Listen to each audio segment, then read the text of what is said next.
This is Gareth Southgate, and this is the Three Lions podcast.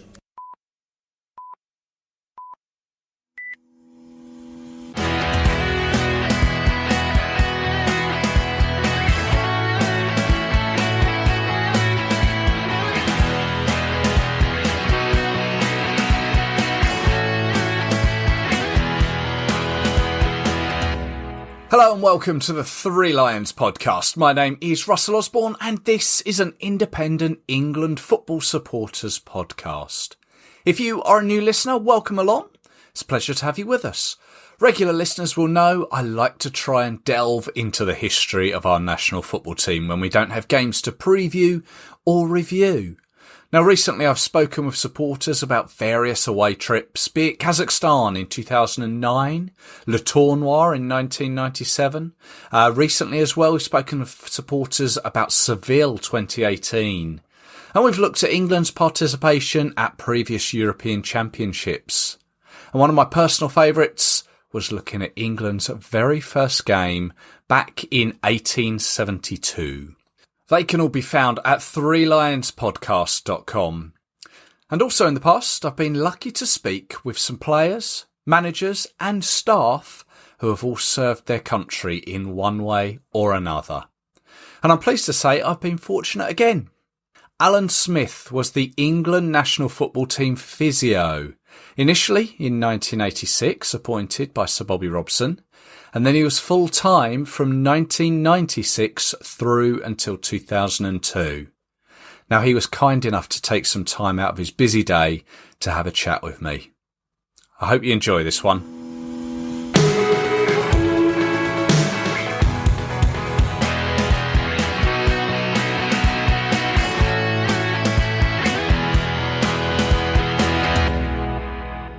Now, in the past, we've spoken with former England physio Gary Lewin, who told us about his time with the national team. And I'm pleased to say I'm joined by another former England physiotherapist. I'd like to welcome Alan Smith. Hello, Alan. Hello there. You okay, Russ? I'm very well, thank you. Yourself? Yeah, very well, thank you, yes. Good. Am I right in saying Gary Lewin followed on from you? Yes, if I can just explain, yeah. My first full international was under the management of Sir Bobby Robson. That was 1986. And then Sir Bobby gave me 4 full internationals again in 88. So I did the Russia away in 86, 4 games in 88, and then I was appointed full-time by Terry Venables in 1994. In the January of 1994. Okay. And I was working with Dr. John Crane. Yes. Dr. John Crane, former Arsenal, and Dave Butler, former Spurs physio. That was the medical side. And then I stayed on under Glenn Hoddle. Glenn was the next manager. So I did Euro 96 with Terry. Okay. Stayed on under Glenn Hoddle. And that's when the change came.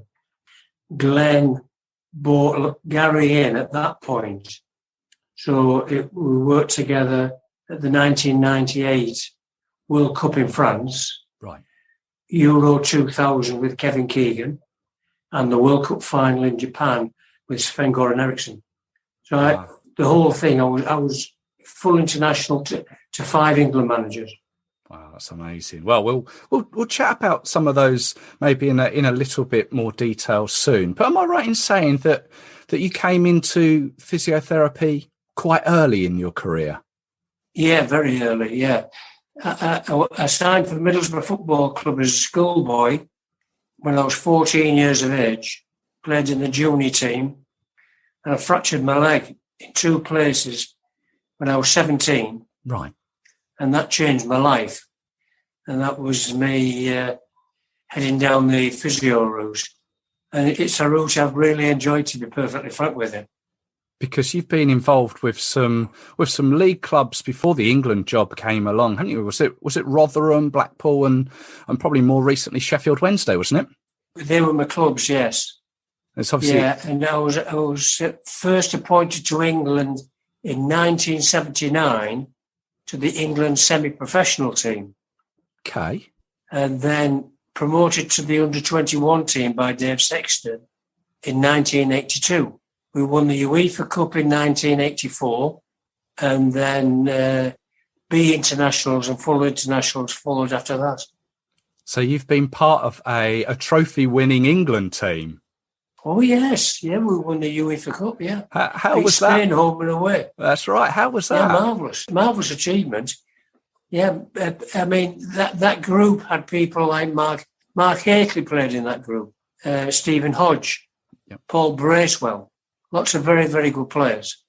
Some of the players that went on to the senior team. Oh, yes, they did. Yeah, majority did, yes. Which was your next step, as you say. Bobby Robson appointed you. How did that come about? Did Bobby ring you up? Yes, it was 1988, and I'm first team physio to Sheffield Wednesday, and for some reason Norman Medhurst, who worked with Fred Street, wasn't able to make the Russia game. So he asked me if I could do it, and Howard Wilkinson very kindly, the manager of Sheffield Wednesday at the time, gave me permission to go, and that was it. That was my first full international. He did the same thing in 88, 4 games in 88. So before I got the job full time, I'd had experience with 5 full internationals. So is this because you say Norman Medhurst wasn't available for those games? Yes. So you were like a substitute physio to start with? Substitute? It's a polite way of putting it, Rose. But you obviously enjoyed it. But yes, Norman must have had his Chelsea commitments. So I was drafted in. Yeah, because back then, those sort of positions were shared between club and international, weren't they? They were. At that time, when I became full-time, I purely did England. So from the January of 1994, I was full-time, up to the World Cup, after the World Cup in 2002. And I'm sure Gary was full-time after that. Yes. Yeah, and it's gone on from there. So I'm thinking, so that was January 1994. Was Graham Taylor still in charge then? Or was it under Terry Venables? No, the manager was Terry Venables. So Terry Venables appointed me, no. So you were part of his sort of restructuring after Graham Taylor had come in and he restructured. Correct. If you remember, we were knocked out of the World Cup in America. Yeah. And there was a lot of change. That's right. And that's when Terry took over. Don Howe was the coach. Brian Robson was a coach. Dave Butler and myself were physios. Dr. Crane was the England doctor. What did Terry say to you? Well, the first phone call came from Dr. Crane. Right. And I'd been approached. I was at Sheffield Wednesday at the time. I'd been approached to go to Glasgow Rangers with Walter Smith as manager. Okay. Which was a top club managed by a top manager. And I was all ready to go and join him at Rangers. But soon as Terry rang me, or Dr. Crane rang me, I said straight away, no, I'll take the England job. And he invited me to take the job, and he said, you'd be ideal for the job, Alan. This is Dr. Crane talking. Yeah. And I said, well, thank you very much, Doctor. You can tell Terry it's a yes from me. And Dr. Crane said, well, he'll ring you tomorrow from Italy to confirm the situation. Mm. So he rang me. Everything was confirmed over the phone. And it was dealt with in that manner. Yeah, marvellous. Great honour. Absolutely. You can't turn your country down, can you? No, you can't turn absolutely not. But all the lads that you've spoken to over Euro 96, that was an amazing tournament to be a part of. That was a marvellous pinnacle in your life, in your professional life. Well, as an England supporter, the England-Scotland game was personally my first England game that I ever went to. But yes. I remember the atmosphere, obviously, at that game, but around the country as well was just fantastic. But I imagine being on the inside with yourself must have been obviously slightly different. Oh, yeah, marvellous. I mean, we had a great manager in Terry, a great backroom staff, Don Howe, Brian Robson, Dr. Crane, Dave and I worked well. I mean, really smashing backroom staff. Ted Buxton was on the backroom staff as well as a scout. And, yeah, fantastic. Great players. And great lads. Right. And we had a wonderful spirit. But don't forget, at a tournament, Russ, you're away from home a long time. So I think we were 6-8 weeks in a hotel at Burnham Beeches Hotel. And, the atmosphere was marvellous. Training every day at Bisham Abbey. The hotel at Burnham was marvellous. So, yeah, the whole structure was perfect. The support was phenomenal. Obviously, it didn't go the way we hoped, and we went out on penalties in the semi-final. How did that feel? What was the atmosphere like within the dressing room after that game? Well, everybody was shattered. I mean, if you can imagine, you've seen the Gaza half chance. Oh, yeah. Where he just slid in at the last minute, and he said to me after the match, he said the ball touched his studs, but he couldn't get enough deposit on the ball to direct it into the net. Close as that. Earlier in the game, Darren Anderson had a shot, hit the post, and bounced into the goalkeeper's hands. That's right. It could have bounced. It could have been deflected anywhere, but it bounced in the goalkeeper's hands. And it was just one of those nights. It could have gone either way. I remember Terry saying at the time, before the lads left the dressing rooms, that this is the European Cup final. The winner of this game will win the tournament. Make sure it's you. Unfortunately, it wasn't. Germany won it, and he was right. The winners did go on to win it, didn't they? Correct, yeah. I mean, do you think it ever got better in your time for England than Euro 96? Because obviously you had a fair few tournaments afterwards.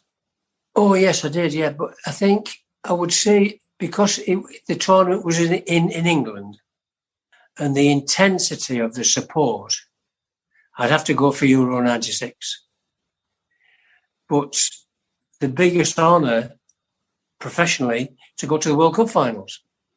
Now, the first World Cup finals were in France when Glenn Hoddle was manager. Yeah. And my second World Cup was in Japan. Well, you've not got too many supporters in Japan, but... Well, I can say I was there for that one. I did go to that one. I bet you were, yeah, I can imagine. But, it was great to go to the World Cup. It was absolutely amazing. But I think emotionally, the Euro 96 was very, very special. Very special indeed. I think if you asked any of the players, they would go along with that. Yeah. And obviously this year with potentially, we really don't know how things are going to pan out at the moment. Do you think with England playing at home this year in the European Championships will be a similar feeling? Yes. With the added advantage, the manager has played in the European Championships in England. Yeah. So he'll be able to help his players. Gareth's a really good lad, and he's a top-class manager. He's been through the mill himself. Exactly. He'll be able to help and guide players. The young lads, and there's not that many of them had that type of experience yet. But when it comes, it'll come. Yeah. They'll enjoy it. Yeah, they'll enjoy it, I'm sure. Can't fail to enjoy that. Yeah. I mean, you, as say, in that dressing room afterwards, you must have seen Gareth as well. Oh, yes. I went and sat beside him. Yeah, after the penalty situation, yeah. Yeah, everybody was very sympathetic and understanding. And, massive disappointment for everybody, yeah. So close. Fractions. As a physio, do you find you get maybe a little closer to the players rather than maybe the manager does? You say like you went and sat next to Gareth and maybe put your arm around him, something like that. Do you think you have that sort of different type of relationship with players? Yes. Oh, yes, definitely. Yeah. I mean, Terry was very close to the players. He was a wonderful manager, great manager, Terry Venables. But yeah, you do. You build up an understanding and a friendship with them, and trust with them, and it's a good relationship. Yeah. You mentioned Terry Venables there, and then Glenn Hoddle, Kevin Keegan, and Sven-Goran Eriksson. They must have all had different ways and ideas of playing and dealing with players and relationship with yourself. Were they all good to work under or work alongside? Marvellous. You missed Bobby Robson off that list as well. I must apologise. To Bobby. He was a master of man management. Yeah. He was funny without realising he was funny. He was a marvellous man. Yeah, they're all slightly different in the ways, but wonderful knowledge. All of them, wonderful knowledge, wonderful experience. Great at man management, great with the press, right? Great with the players. You know, it's a full package, isn't it, to be the England manager? Oh, without a doubt. Yeah, you've got to have everything going for you. Yeah.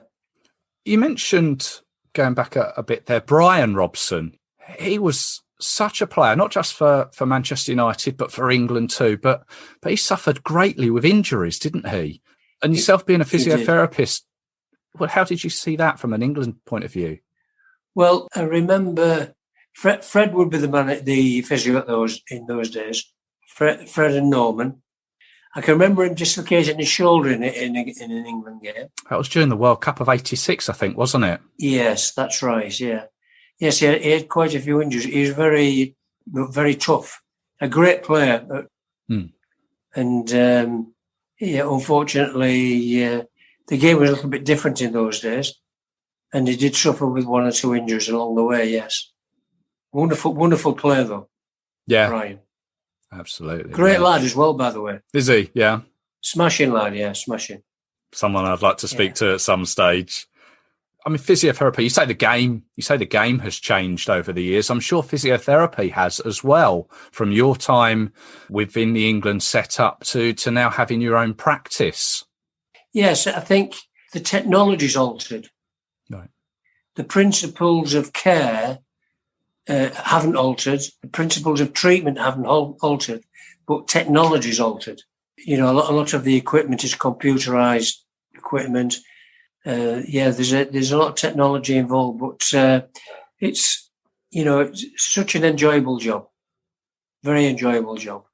It seems to be. I think as yourself, you've got your own practice, which I believe you run with is it your son Paul? Yes, yeah, and Gary Lewin as well has got his own practice. So it seems to be this natural progression: work for England, get your own practice. Yeah. If you can do that, it's marvellous. But I think it's a caring profession, Russ, and the caring type of person usually do well and last a long time in physiotherapy. Right. And it's an ideal. I mean, I live 5 minutes away from my practice. I'm not travelling anywhere. I just walk to work and I'm helping people get better. It's all about helping people, and treating people. And yeah, it's a smashing job, yeah. Very rewarding. Very good. I recommend it to anybody. There you go. You mentioned Gaza as well. You must have I always like to ask if anyone's got a Gaza story. Oh, yeah, there's plenty, yeah. What one can you tell us lad. that you won't get into trouble the thing with? About Paul, going back to Euro 96, Ross, the thing about Paul, at that time, arguably the best midfield player in the world. Really, marvellous player. But on the other side of the coin, a great lad, made people laugh, was great for team spirit. He was always up to tricks. And everybody loved him. He was a smashing lad, yeah, great lad. It's a pity to see the way he's gone. Yeah. It's saddening to see the way things have worked out for him. But hopefully he can make some kind of recovery. Yeah. Yeah, let's hope so.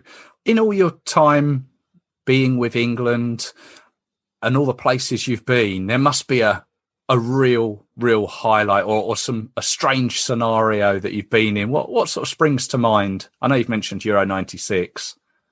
Yeah, I would. Yeah, it's got Euro '96 has got to get a mention, hasn't it? And the game against Tunisia, that was my very first World Cup game in France. Right. That was a special moment. Yeah, the whole thing. It's being England physiotherapist is special. That's the top and bottom of it. Really, you're representing your country. It's a great deal of responsibility, but the enjoyment, satisfaction you get out of it is second to none. Brilliant. Yeah. Sounds great. When Bobby Robson had it was a farewell game Bobby Robson had up at Newcastle. Did he call you up to be physio for that game there? Yes. I was the physio that day, yeah. That must have been an honour. Oh, yeah. Howard Wilkinson and Don Howe were the coaches. And Bobby invited me to be the physio, yeah. Absolutely marvellous. Yeah, what a nice thing to do. And, we had guys who played, Alan Shearer played, John Barnes, David Platt, a lot of Peter Shilton, a lot of the old England players. And both of Mateus played for Germany. Yep. Yeah, it was absolutely, it was a great day. Yeah, St. James's Park was full, and it was a very, very special moment. Yeah, for a very, very special man. Absolutely, yeah. Yeah.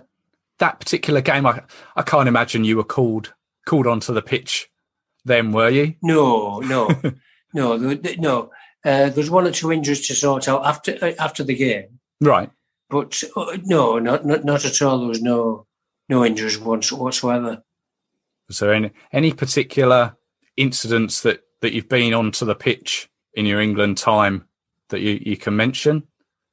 Quite straightforward, really. I mean, no, I wouldn't. I would say not. I would say quite straightforward, all of them. Yeah.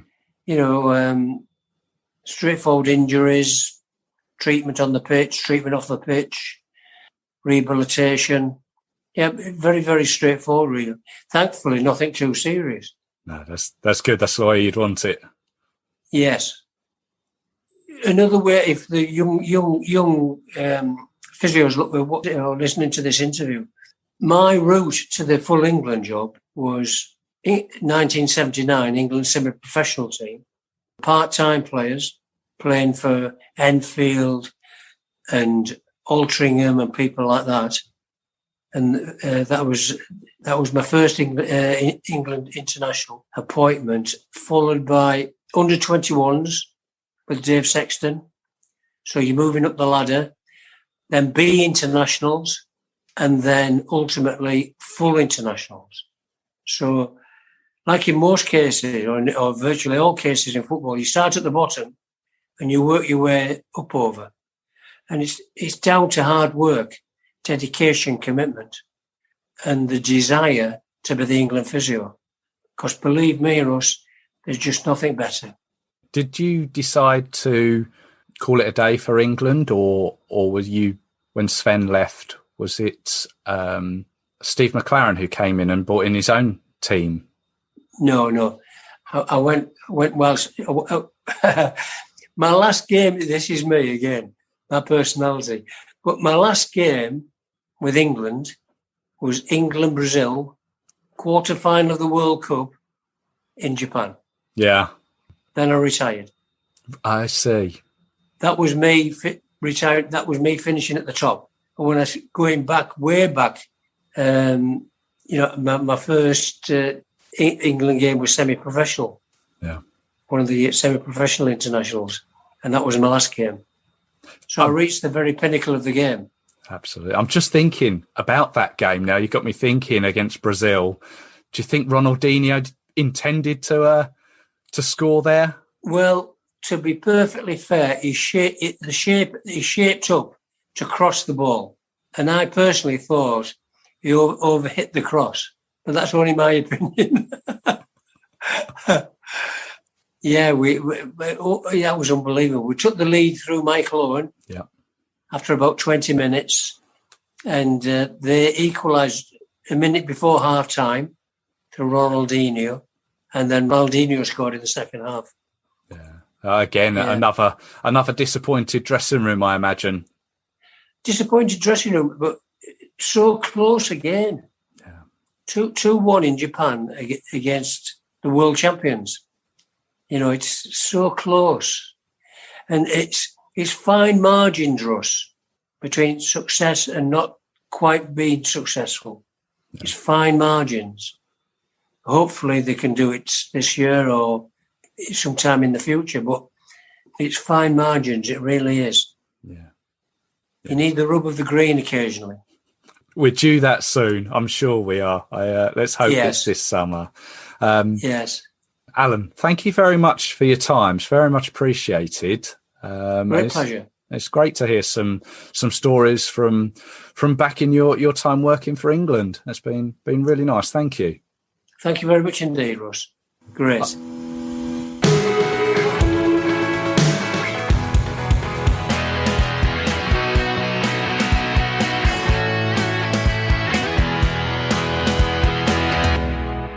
I'd like to say thank you to Alan there for his time, and also I'd like to say thank you to John Hemmingham from the England band as he helped get the ball initially rolling between us. Incidentally, my chat with John is still available at threelionspodcast.com or your usual podcast provider. And if you know someone involved within the England setup, past or present, feel free to get in touch. You can do that via email, threelionspodcast@gmail.com, or on any of the social channels, Twitter, Facebook, Instagram. Just search 3 Lions Podcast. And you can find the show on the likes of Spotify, YouTube and iTunes. And if you do happen to be there tuning in, go on, please give it a review and a rating. I'm not going to beg you for 5 stars. Give it what you feel it deserves. I'd be most appreciative. And if you know of someone else who might enjoy it, why not mention it to them? So once again, thank you very much for listening. My name's been Russell Osborne. This is the 3 Lions Podcast, and I'll be back very soon with another episode talking about our national football team. Until then, cheers.